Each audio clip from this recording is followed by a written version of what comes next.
I want you to look at whatever camera's pointing at you. We got 3 cameras here, guys. Plug your podcast.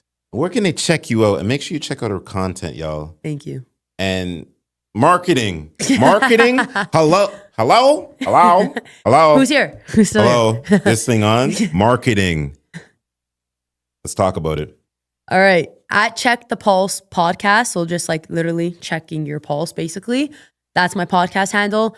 My business handle is Pulse Creative Inc. The whole point of that is I say my marketing agency focuses on branding. I say your brand is your pulse to your company. Same way your heartbeat is your pulse to your body. And then my personal handle is, and I'll give it to him, but it's X and then my last name. And on there, you'll find all my pages. I kind of repost everything and you can delve into whatever your heart desires. Live, ladies and gentlemen. I want to say this first and foremost. Like, share, subscribe. My guest is here. She's I want to call her a savant in her own space.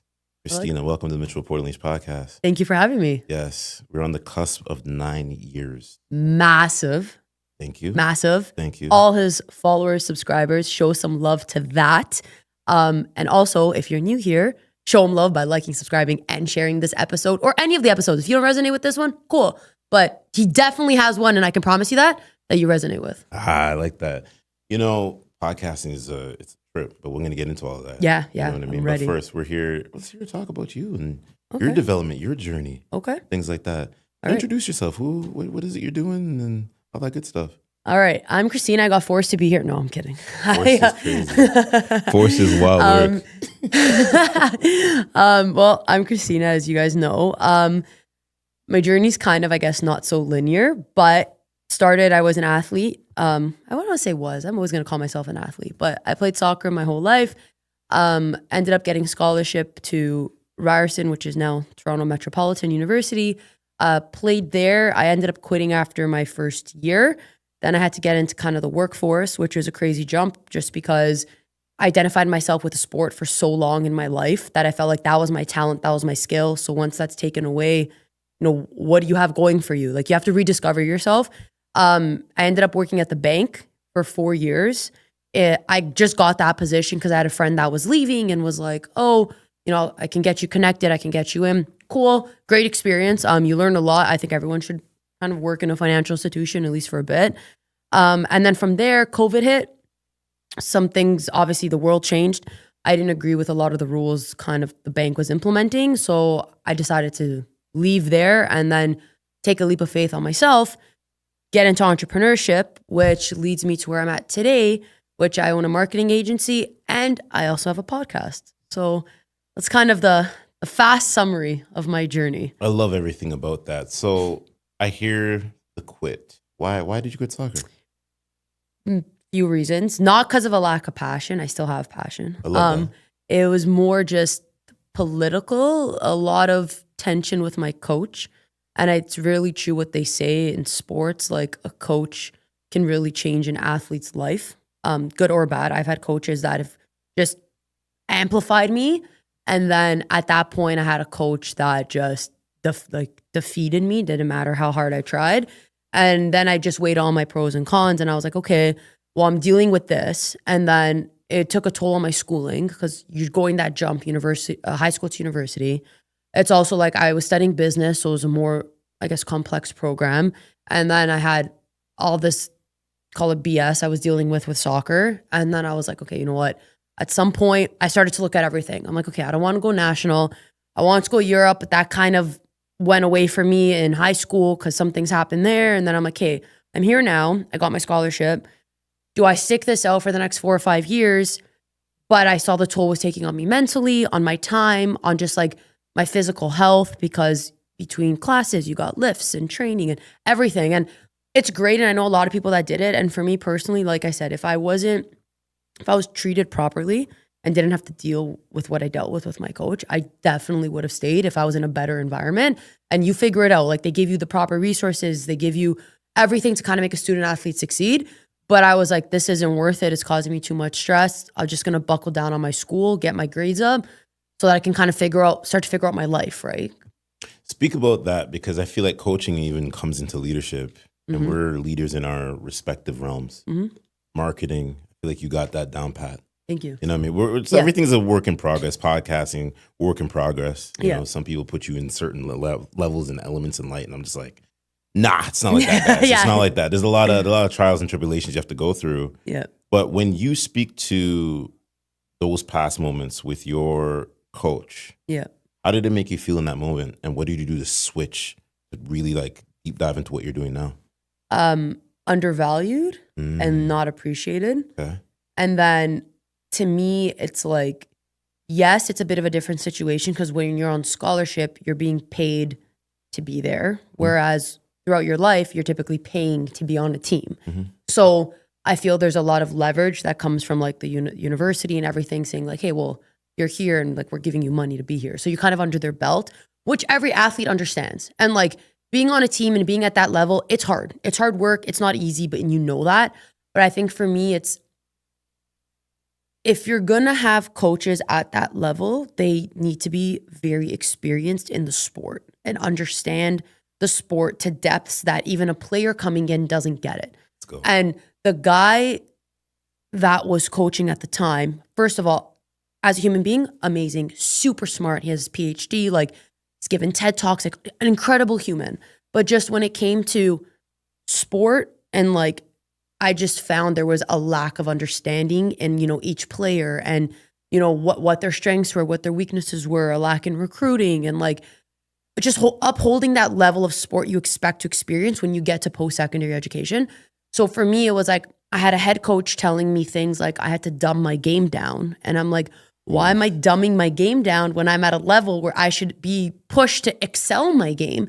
Then I have the assistant coach coming to me behind the scenes telling me, yeah, he doesn't understand, like keep doing you, like you should be in this position, not this position. And I'm like, okay, there's a disconnect here. And at the end of the day, the head coach runs shit. So I'm like, it's not worth it. But I took that and I'm like, okay, if I ever get to that point where I can lead a team, well, I captained my teams leading up to that. So I knew from a leadership perspective, like even though I wasn't a head coach, understanding player strengths and weaknesses and how to play to that. That's a crucial point when leading any group of people.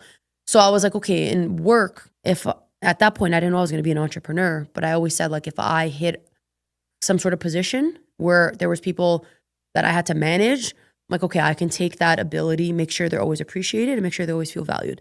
Because if people feel appreciated and valued, they will love what they do. They will love to work for you. They will love to play. Okay. And that's kind of like the direction I took with it. It's like you can expect so much out of someone, but if you're not valuing them or appreciating them, they're eventually going to dwindle in the energy they put towards you. Then you're going to get pissed off. They're not working as well or as strong or performing to their ability. But it's like, you're going to be an asshole. Like you can only push someone so far, right? So that's why I love podcasting. 'Cause boy, you just cooked. Wow.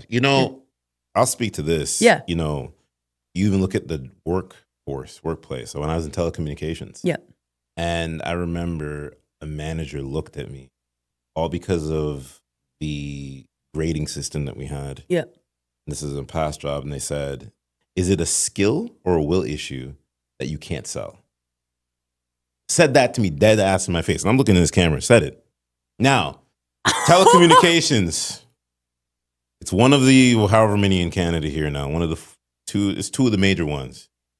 And when she said that to me, that was my indication of, yeah, I'm done. Oh, yeah, 100%. I'm done. And I remember I looked at it was the regional at the time.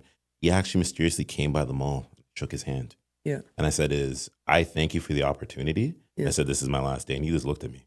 Yeah. And he's like, it does, what's her name know? And blah, blah, blah, blah. I said, no. Yeah. And it was so funny because when I put my resignation in that night, it was a text message that came back and said, why didn't we sit here and talk about, I can't talk with you. No. I can't negotiate anything with you because you don't see what real leadership is or what real coaching is. Yeah. Because a coach and a leader, I understand now coaching in the leadership position is one thing, but in sports it's the next. Yeah. But it all goes hand in hand. You have a responsibility. For sure. Responsibility number one is about how do you simply take your clientele or your other employees and make them better, not diminish them. Your star players, not diminish them. You think Michael Jordan didn't have great coaches? Leadership, I criticize LeBron, but have great business minds around him. Yep. Right? We talk about even some soccer players, Ronaldo, Lionel Messi, Yeah. you know what I mean? David Beckham. The laundry list goes on and on. But it's like they have the right people. It's not going to tear you down. Yep. And this is what you see a lot now, even in the world, is that more people tend to want to look at what we do. Yeah. And maybe behind the lens of the camera or the social media clips, they're secretly resenting us. Oh, for sure. And they're slowly tearing us down. Disconnects happen in friendships, relationships. You know what I mean? Your family members not liking. They're like, what's he doing? Yeah. What's Kristina and Rory doing out here? Yeah. And it just becomes a whole onslaught of different things, you know? Yeah. Yeah. No, 100%. I agree with that. And I think even just the point of like coaching and leadership, I feel like obviously they go hand in hand, but there's like a fine line of differentiation in the sense where like when you're leading, you don't want to be that person where you're like, well, I'm the leader and we're going to do it my way and this, that, and this, that. And when you're coaching, it's your job to kind of guide. So that's why you have to have that quality of leadership. But you can have a leader in a corporate structure who may not see themselves as a coach. That's fine. But it's still your job as a leader to understand everybody that's in front of you, understand their strengths and weaknesses and say, hey, you know what? You may be really good at selling, but you're not that good at, I don't know, cold calling in that option. Okay, so let's sit down and figure out how we're going to make this work. Not, I'm a leader and this is how I cold call, so you should cold call the same way. Okay, but what if we're not the same person? Yep. Right? So I feel like that's another big thing that kind of gets construed when people talk about coaching and they talk about leadership. Yep. No, well said. You know, when I hear even what your coach said to you, you need to dub your game down. And I'd never forget that. I've had coaches say worse things to me, honestly, but never to the point of like that. Like you can get mad at someone. I get it. That's part of, and I'm always for like constructive criticism and like be hard on me. That means you believe in me. But something like that, it's like, if you're telling me to dumb my game down, then clearly there's people here that should be excelling, or you recruited the wrong class or the wrong people to work together. Yep. Everyone's great in their own way and they have their own strengths. So if you can't figure out how to make everyone mesh and like work together, and our team wasn't that great. We never made it to the playoffs. Like it's all comes down to the coach at the end of the day. It's funny because I even think about high school sports, and you don't make certain teams because you maybe could shoot better than half the guys on the team. Right. Right. And that's from a basketball perspective. I wasn't the best basketball player, but I could shoot with the laundry list of them. Yeah. And they all know that. The guys that play basketball with me, all knows. Yeah. Rory is a streaky shooter. Rory's a streaky shooter. Yeah. He'll put it in the net. Right. This is how it is. Yeah. But to dub your game down, it's like, wait. That's crazy. It's wild. You know what I mean? It's wild. And it's so funny because it's like, you probably were like in that moment, let me transfer to another school. Let me come back Well, here. Here's the best part. And this deal with y'all. I was actually not supposed to go to Ryerson. I was supposed to go to Laurier. And the night before I signed, I went to I was like, actually, I'm going to stay in the city. But I was supposed to go to Laurier. And I say it to this day, and I will stand by, I'll die on this hill. Had I went to Laurier to play, because they had a way better soccer system and structure, and I knew the coach, and I had coaches who played under the coach and everything, I would have played all 4 or 5 years. So when that happened, I was like, I remember I left the field, I guess. Like I just went to my parents and I'm like, he just told me. And here's the thing, you're also a rookie. So you have more pressure because you're like, okay, so I need to go through this program. I'm the youngest on the team with a bunch of other, obviously, rookies. It's like, you need to prove yourself. You need to be valuable. You need to do this. I'm playing the best that I can. And now you're telling me, actually, don't play the best that you can. Play under the best that you can so that it could work with everybody else. And it's like, I know that's the comment I got to me, but I can guarantee you, because there were way better players than me on the team, that they probably got a similar comment in a different way, or they got frustration with like the imbalance in talent that was recruited. And it's like I said, everyone's great in their own way, but if you're going to recruit a certain class, and you can see it, the teams that won and teams that went on, from their star player to their arguably worst player, there wasn't that much of a gap when it came to talent. And that's how you create a winning team, in my opinion. Absolutely. I love that you say that. So speak to marketing here. Yeah. Right? You're doing lots with that. I've seen you at a couple different events. Yeah. You know what I mean? Rooting for a fellow podcaster, doing all that good stuff. Speak to your marketing, not like your trials and tribulations and secrets, but speak to like how you implement that adversity that you speak about and you push it into your marketing.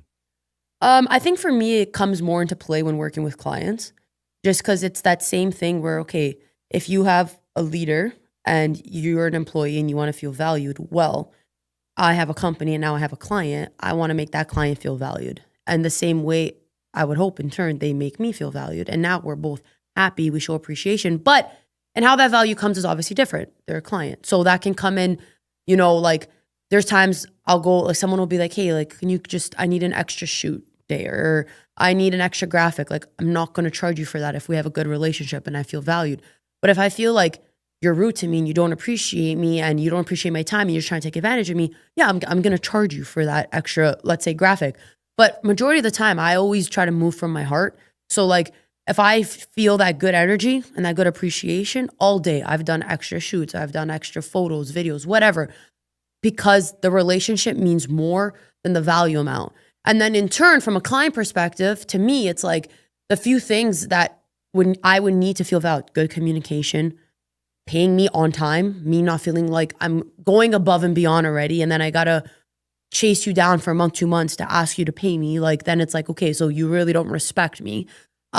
There's so many things where I feel like it comes down to that. And also from a marketing perspective, from a business standpoint, when you're creating packages, if you infuse your packages with so much value, people aren't going to look at the price point as much because they're going to feel like they're getting more than what they're paying. People start to argue you on price and want to start to like cheap out or chintz out when they feel like they deserve more. So it's all in how you communicate what you're giving and how much are you giving, because you can say I loaded a package, but then if you're giving them one thing, like people aren't dumb either. Like they get it, right? So at the end of the day, yeah, I just feel like everything ties back to value. And that starts from my sporting life, that comes into my marketing, with client relationships, with pitching a business to a new client. And then obviously it goes into podcasting too, eventually. When I was working in the health and fitness department, what you just said there, having the right packages, you're not going to look at the price. Right. And I think you have a lot of people that get into business, and I'll say this, they have a dog shit mentality, and they like to throw out these different packages, but they don't necessarily have the value that's attached to it. Yeah. And I tell a lot of these guys, I'm like, listen, or gals, you need to do some work. Yeah. Now, you either need to hire a coach, because all coaches need coaching. Yeah. Right? Yep. All mentors need a mentor. Yep. You look at some of the greatest coaches, look at Gary Vee. Gary Vee didn't get to where he got to based off of one being minority, but he had the right people around him. Yep. And now he has the right system. Yep. And that's why he can say all of the things that he can say in viral videos now. You know what I mean? And he's made a lot of predictions that have actually become accurate. Yep. You know what I mean? So with all that being said, it's like you see it all the time. Like so many people are like, oh, I'm just going to chat GPT this image. Because for graphic design. Yeah. What kind of bozo thing is that? Like, bro, I can tell you when something looks AI. Yeah. I can tell you when that graphic looks AI. Like, what are we doing? Yeah. But you know what? In life, it's just like some people want a shortcut. Yeah. You know? Well, the problem is too, is I feel everyone, especially with entrepreneurship, like there's that whole thing of, well, I'm going to be an entrepreneur, I'm going to make a lot of money. No one really wants to do the work to get to the money. It's just like, I'm going to start a business now. I'm going to charge you thousands and thousands of dollars for my service, and then I'll figure everything else out. And it's like, it doesn't work that way. And I think that's something a lot of entrepreneurs face right at the beginning is, yes, I call it a stereotype that everyone you kind of hear of and know of, and you talk to entrepreneurs and really successful ones do make a lot of money, and it's great. But ask them what they had to do to get there. Because it'll never be like I woke up the next day and I'm making hundreds of thousands of dollars.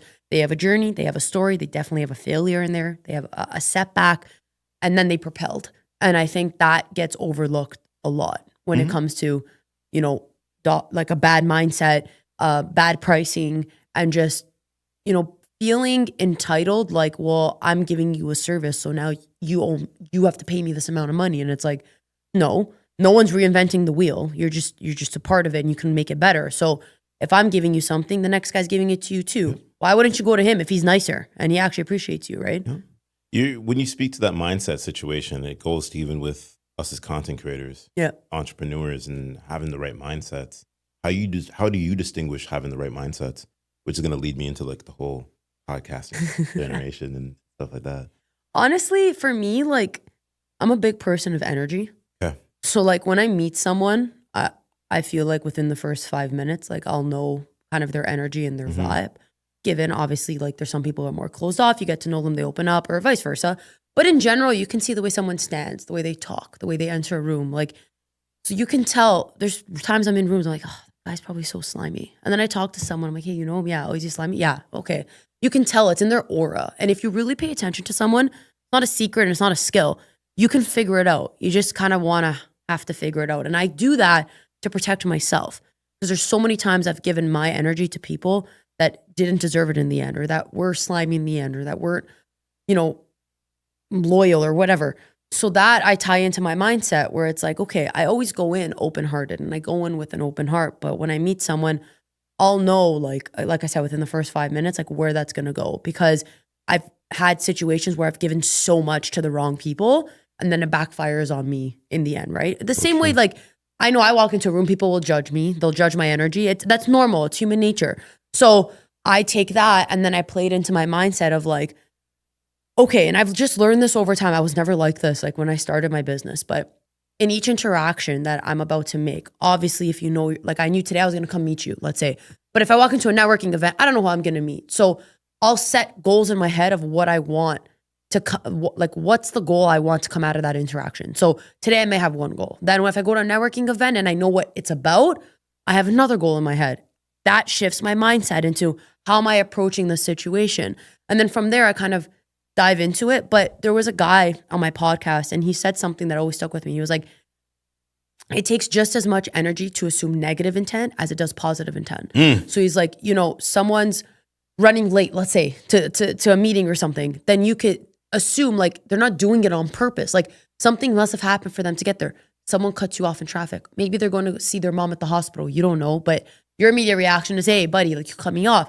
And he gave me so many examples. And ever since he said that to me, I literally like forever now try to operate out of that, because I kid you, I sat in the seat. He was over there. He said it to me and I went, oh shit, you're right. Like we spend so much time focusing on the negative because it's easier in our minds to focus on what we don't have or what the problem is versus what is great. Like, you know, I made a joke like, oh, I'll be late to my podcast or whatever. Obviously, that's not on purpose, but life happens. But it's like, instead of being hard on myself, like, oh my God, I'm late or I left late or the traffic or whatever, I'm like, you know what? Like, I know the guests I'm having on. I know they have pretty good energy. They'll understand. And guess what? I'm going to make it a kick-ass podcast. Have to. And it's like, just those little mindset shifts make the biggest difference. And of course, we're human and it's easier to talk than to actually put it into action. But I highly recommend everybody try that. Like the moment you're about to spin into a negative, be like, wait, way easier to think about that. What's the positive out of this situation? Because I'm also a firm believer,